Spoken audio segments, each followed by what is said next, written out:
All right, what's going on, everybody? I hope everyone is having a good Easter Sunday. All right.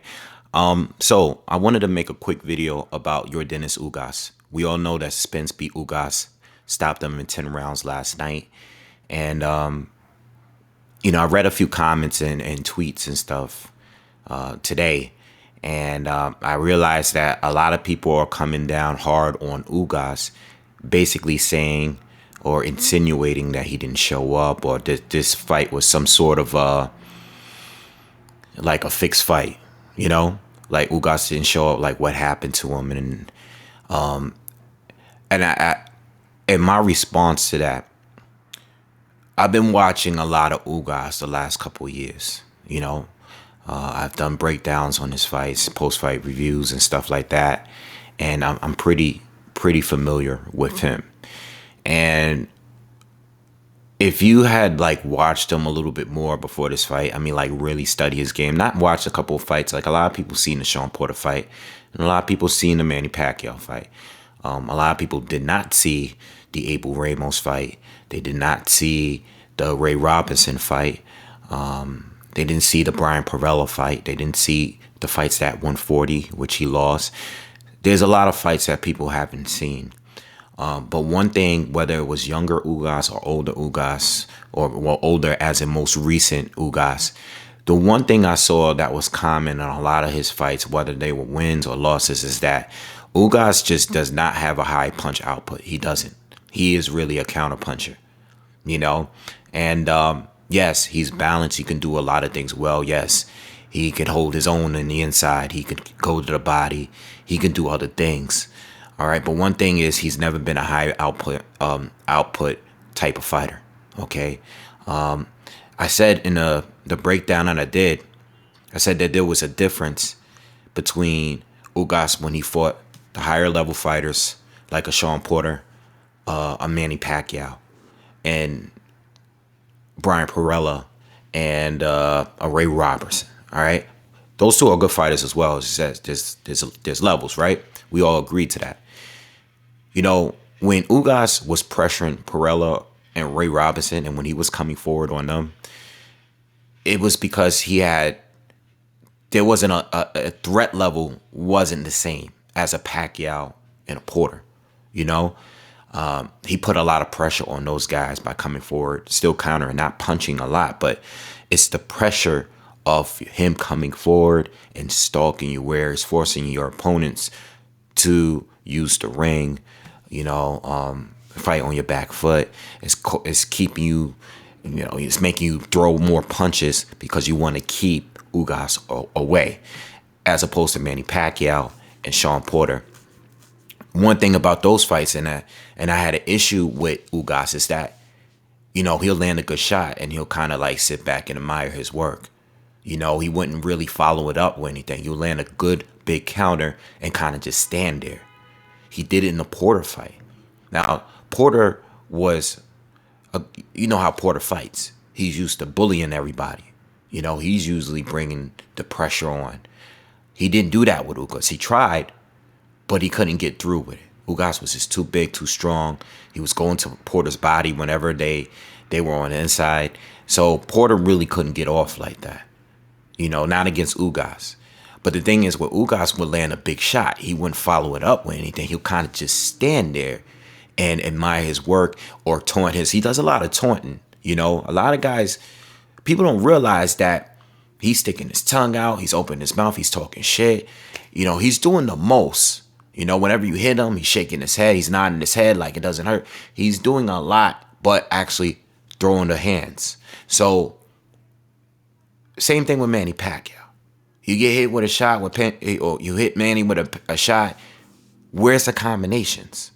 He rarely throws them.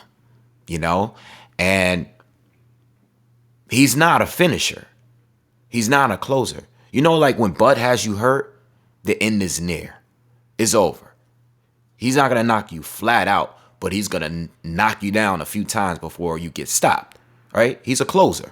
Ugas is not that. And that's why his KOs are low. Now, yes, he's fighting at a high level. Yes, he's one of the elite welterweights right now, and he's been for a little bit now. But he's not a closer. So when I'm watching the Errol Spence fight, And I see him doing so well early, those first 3 or 4 rounds. He's doing so well. It's a really competitive fight. If we're just counting the first 6 rounds, this is a close fight, you know? But I'm noticing that Errol is starting to have his way on the inside, you know? Before, in the earlier rounds, Errol was trying to get in. Yes, he was using his jab. He was using his jab, but he was getting countered with jabs, all right? Ugas was parrying the shots, jabbing them right back, jabbing him to the body, just jabbing Spence to death, right? And he was doing a good job at avoiding the straight lefts for Spence, ducking underneath them, countering to the body, right? That's because he's fresh. We got to remember, Ugas will be 36 in a few months, all right? And he's just recently started fighting higher level fights. We already know he's experienced as a Cuban fighter and an amateur and this, that. But at the end of the day, how long are you going to fight at that high level? How long can you go for? Because Spence has always been about his endurance. So I don't know why it's a surprise to people that Ugas started fading. He's getting hit all over, right? Spence is now, first couple rounds, like I said, Ugas is doing everything to keep Spence where he wants him to be on the outside.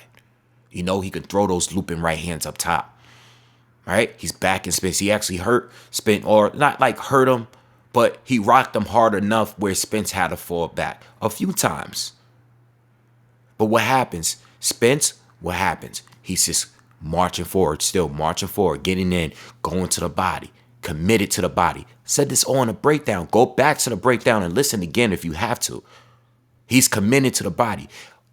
Ugas, good body puncher, but he doesn't commit to the body. He goes to the body to get you away from him, but he wants there to be some different distance between the two of you.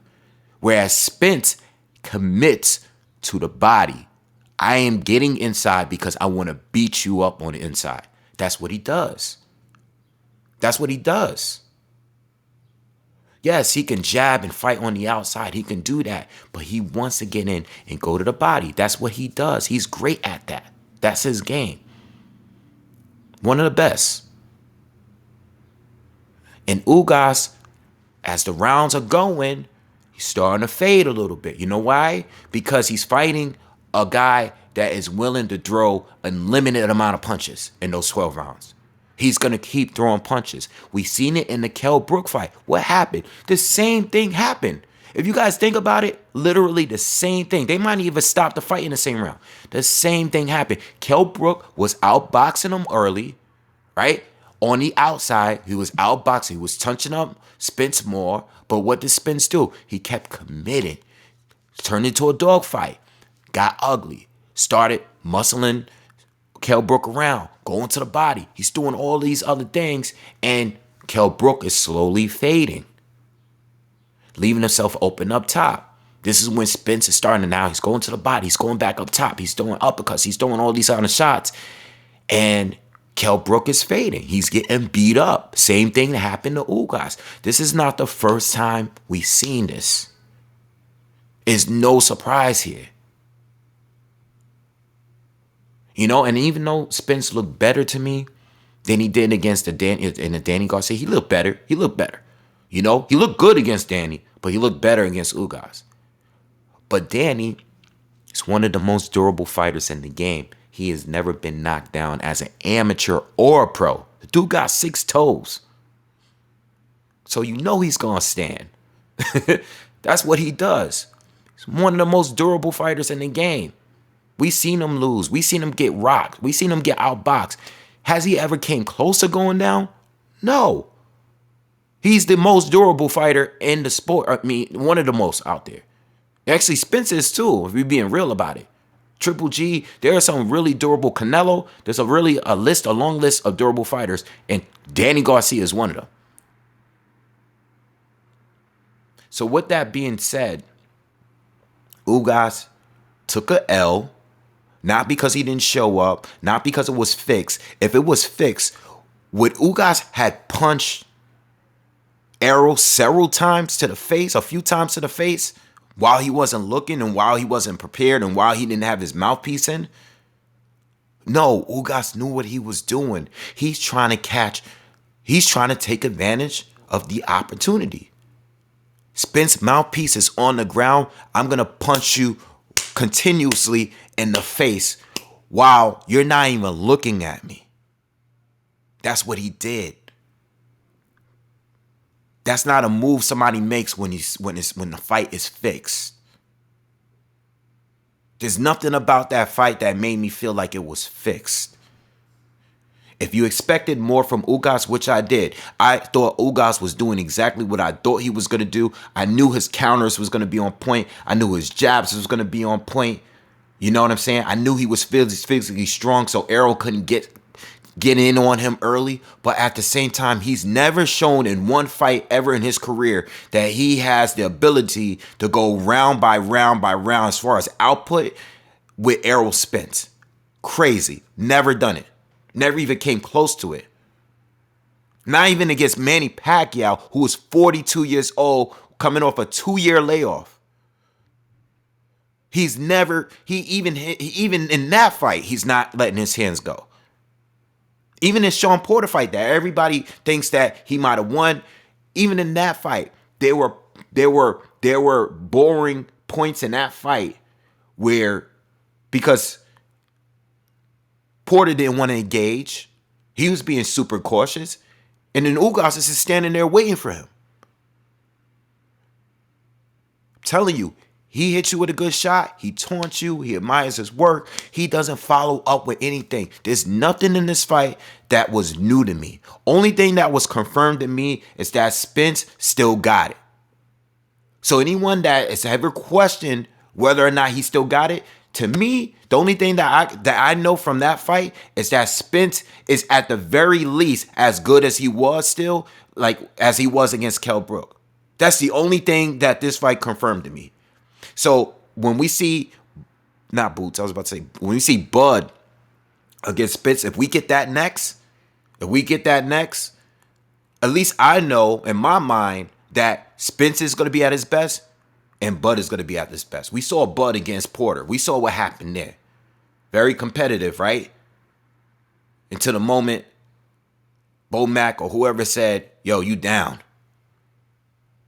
What did Bud do? Oh, all right, really? Okay, let me just stop this. Let me just end the show. Shows us what he's capable. I mean, he's showed us his whole career. What I don't even need to go there. But Spence, he had an eye injury. He had the car accident. All right, damage done to his body, to his face. People are just not sure. You should be sure now at this point. He looked as good as he ever looked to me. Did he take a lot of punches? Yes. But did he show how durable he was? Yes. He passed the test to me and got a stoppage. I mean, the doctor stopped it, but he stopped it because this guy had a broken orbital bone. Same thing as Kell Brook. So you know what? Look. Spence got the win. Whatever way you again... You could be Team Bud or Team Spence. Or you could respect both, whatever. You could be neutral. You might just want the good fight. Whatever way you see it, or whatever way you want it to be, let's stop from trying to find a way to take credit or discredit these fighters for their win. You know, because when Bud beat Porter, you had a bunch of Spence fans sitting here talking about like, yo, Porter ain't the same. He washed up. His daddy saved him. His daddy ruined the fight. All right, well, now Spence won. Now people saying, oh, this guy was a fixed fight. It was a fixed fight. Ugas didn't show up. You know, the doctor stopped it. Spence didn't really stop it. You know, cut that shit. You can want Bud to win. You can want Spence to win. But, like, keep it real at least. Don't be a sore loser. Don't be a hater. I'm Team Bud. I already told y'all. Y'all already know. I'm rooting for Bud to win, and I think he's going to win. But I'm going to give Spence all the credit he deserves. I'm not going to be no hater, you know? And so far, you know what? If we get the fight next, which I hope we do, if we get it next, I got nothing else to say.